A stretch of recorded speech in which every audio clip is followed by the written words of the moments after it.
श्री स्वामी समर्थ. माझ्या सगळ्या गोडताईंचं, मैत्रिणींचं आणि स्वामी भक्तांचं माझ्या या यूट्यूब चॅनलमध्ये मनापासून स्वागत आहे.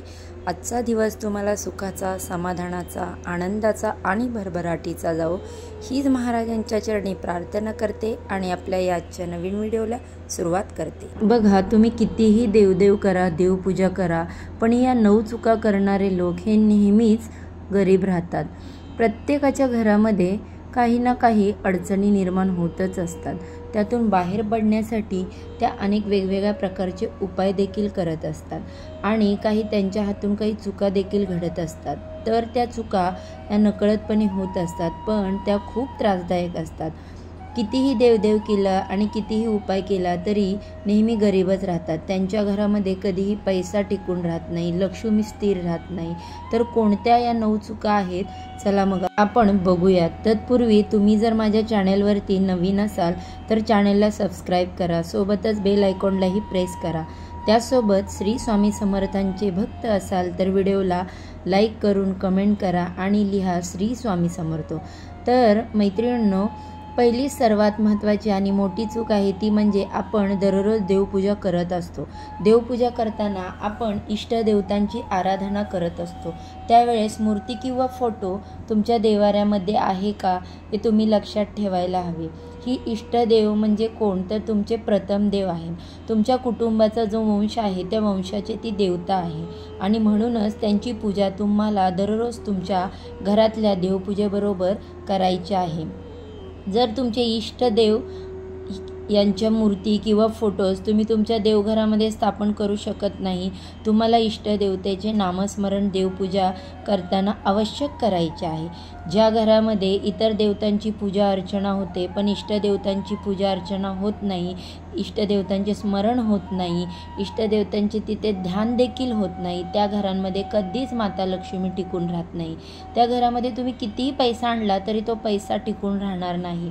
आणि त्यानंतरची दुसरी चूक आहे ती म्हणजे ज्या वेळेस तुम्ही घरामध्ये प्रवेश करता तेव्हा तुमच्या उंबरठ्याच्या बाजूला जर तुम्हाला उलट्या चपल्या दिसल्या, पालते बूट दिसले किंवा तुमचे पालते बूट, उलटी चप्पल दिसूनही तुम्ही जर दुर्लक्ष करत असाल, ती सरळ करत नसाल, तसेच घरामध्ये प्रवेश करत असाल तर ती देखील एक मोठी चूक आहे. त्यामुळे देखील लक्ष्मी स्थिर राहत नाही. त्यानंतर सर्वात महत्त्वाचं म्हणजे आपल्या उंबरठ्याजवळ किंवा आपल्या मुख्य प्रवेशद्वाराजवळ आपल्याला चपला काढायच्या नाहीत आणि ते ठेवायच्या देखील नाहीत. ज्यावेळेस तुम्हाला अशा प्रकारच्या चपला दिसतील तेव्हा तुम्हाला त्या व्यवस्थित ठेवायच्या आहेत. हे अत्यंत महत्त्वाचं आहे. ज्या न कळत होणाऱ्या चुका आहेत ना बघा, त्या देखील आपल्या घरामध्ये माता लक्ष्मीला वास्तव्य करू देत नाही. त्या आपल्या लक्षात पण येत नाही, पण त्या खूप मोठ्या चुका असतात. आता त्यानंतरची तिसरी महत्त्वाची चूक आहे ती म्हणजे आपल्या हिंदू धर्मशास्त्रामध्ये अतिथी देवो भव असं म्हटलं आहे. म्हणजेच पाहुणे हे देवासमान असतात. अतिथी या शब्दामध्येच आहे की कोणत्याही तिथीला येणारे किंवा तिथी सांगून न येणारे पाहुणे घरात आल्यानंतर आपले मन नाराज होता कामा नये, कारण आता आपल्या त्यांचे आदरातिथ्य करावे लागणार आहे. बघा, ज्या वेळेस अतिथी आल्यानंतर आपण नाराज होतो त्यावेळेस प्रत्यक्ष माता लक्ष्मी आपल्यावर नाराज होत असते, कारण अतिथीच्या रूपात प्रत्यक्ष लक्ष्मी किंवा परमेश्वर आपल्याकडे येत असतात. म्हणूनच आलेल्या पाहुण्यांचे, आलेल्या अतिथींचे चांगले स्वागत केले पाहिजे, त्यांचा योग्य तो मान सन्मान केला पाहिजे आणि आपल्या घरामध्ये आलेल्या पाहुण्यांचा कधीही अपमान करायचा नाही. तर ही एक आपल्या हातून कधीही चूक होता कामा नये. त्यानंतरची 4 नंबरची चूक आहे, आपण जेवताना चपाती किंवा भाकरी कुरतडून कधीही खायची नाही. हे देखील अतिशय घातक सवय अनेकांना असते. भाकरी, चपाती ही दाताने कुरतडून खात असतात. त्याच्यामुळे अन्नपूर्णा देवी आपल्यावर नाराज होते. तुम्हाला एक गोष्ट लक्षात ठेवायची आहे की माता लक्ष्मी आणि अन्नपूर्णा या दोघींचा वास देखील एकत्र असतो. असे म्हटले जाते की ज्या घरामध्ये अन्नपूर्णा देवीचा अपमान होतो किंवा अन्नाचा अपमान होतो त्या घरामध्ये अन्नपूर्णा देवी तर वास्तव्य करतच नाही, पण त्याचबरोबर माता लक्ष्मी देखील करत नाही. तर नेहमी लक्षात ठेवा, अन्नाचा कधीही गैरवापर करू नका. त्यानंतरची 5वी चूक आहे ती म्हणजे आपल्या घरामध्ये प्रत्येकाला आजारपण येत असतं. खूप मोठा पैसा खर्च होण्याची देखील भीती वाटते। ही चूक आहे की जी आपली नखे आहेत ती दाताने कुरतडणे। अनेक लोकांना सवय असते की नखं दाताने कुरतडायची। तर हिंदू धर्मशास्त्रानुसार असे सांगितले जाते की जे लोक सारखी आपली नखं दाताने कुरतडत असतात ते वारंवार आजारी पडत असतात आणि अशा लोकांच्या खिशामध्ये पैसे देखील अजिबात टिकून राहत नाही। अशा लोकांच्या जीवनामध्ये नेहमीच पैशाची तंगी दिसून असते। म्हणून ही चूक आपल्याला सुधारायची आहे। नखं काळायची जर सवय असेल तर ती बंद करायची आहे। त्यानंतरची 6वी चूक आहे ती म्हणजे ज्या वेळेस आपण कपडे परिधान करत असतो, सुरुवातीला कोणता हात किंवा कोणता पाय घालावा हे बरेच लोक कपडे परिधान करताना सर्वात आधी डावा हात किंवा डावा पाय कपड्यांमध्ये घालतात। त्या लोकांच्या जवळ देखील पैसा टिकत नाही। म्हणूनच कपडे घालताना किंवा परिधान करताना सर्वात प्रथम आपण उजवा हात किंवा उजवा पाय शर्ट किंवा पॅन्टमध्ये घालायचा असतो, हे नेहमी लक्षात ठेवा। आता त्यानंतर 7वी चूक आहे ती म्हणजे आपण आपल्या घरामध्ये कचरा किंवा भंगार कधीही साठवून ठेवायचं नाही। आजकालच्या शहरीकरणाच्या जीवनशैलीमध्ये म्हणून आपण कचरा पेटी आपल्या घरामध्ये ठेवत असतो। दररोजचा कचरा त्या कचरा पेटीमध्ये तो साठत असतो। आणि बघा, सर्वात महत्त्वाची गोष्ट म्हणजे आपण आपला मुख्य दरवाजाजवळ हा कचऱ्याचा डबा ठेवत असतो। अनेकांची ही सवय असते की कचऱ्याचा डबा आपल्या दरवाजा शेजारी ठेवायचा। जर आपल्याकडे दुसऱ्या ठिकाणी ठेवण्याची जागा नसेल तर आपल्याला तो कचऱ्याचा डबा रोजच्या रोज बाहेर काढायचा आहे।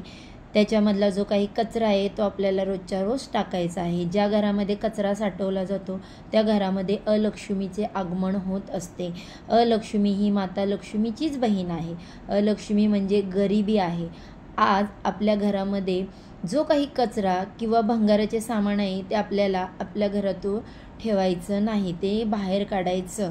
त्याच्यामुळे लक्ष्मीचा वास सदैव आपल्या घरामध्ये राहील। आता त्यानंतरची 8वी चूक आहे ती म्हणजे सूर्योदयाच्या वेळी किंवा सूर्यास्ताच्या वेळी खूप महत्त्वाच्या आहेत। सूर्योदयाच्या समयी म्हणजे सूर्य उगवण्याची वेळ आणि सूर्यास्त म्हणजे सूर्य मावळण्याची वेळ, या दोन्ही वेळेला माता लक्ष्मी पूर्ण पृथ्वी तलावर अवतरत असतात।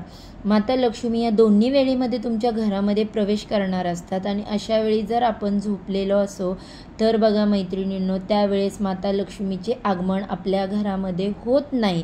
त्यामुळे कधीही सूर्यास्ताच्या वेळी किंवा सूर्योदयाच्या वेळी झोपून राहायचं नाही।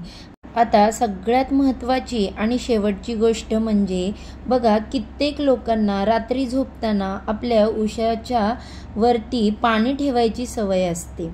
बघा, आता हे पाणी जे आहे तुम्ही उघडे ठेवत असाल, म्हणजेच त्याच्यावरती प्लेट किंवा कोणत्याही प्रकारचं झाकण ठेवत नसाल तर अशा प्रकारे उघडे ठेवलेले पाणी तुम्हाला प्यायचे नाही। असे पाणी ठेवल्याने अशा घरांमध्ये बरकत कधीच येत नाही। आलेला पैसा देखील विनाकारण खर्च होतो। म्हणूनच अशा प्रकारे पाणी तुम्ही प्यायचे नाही। इतर पाण्याच्या या ठिकाणी काही संबंध नाही, पण रात्री ज्या वेळेस तुम्ही झोपी जाता त्यावेळेस तुम्हाला अशा प्रकारचे पाणी प्यायचे नाही। तर बघा मैत्रिणींनो, या 9 चुका आहेत त्या आपण जाणून घेतल्या आहेत। या चुका तुम्ही यापुढे कधीही करू नका। असे केल्यास तुम्हाला श्रीमंत होण्यापासून कोणीच रोखू शकणार नाही।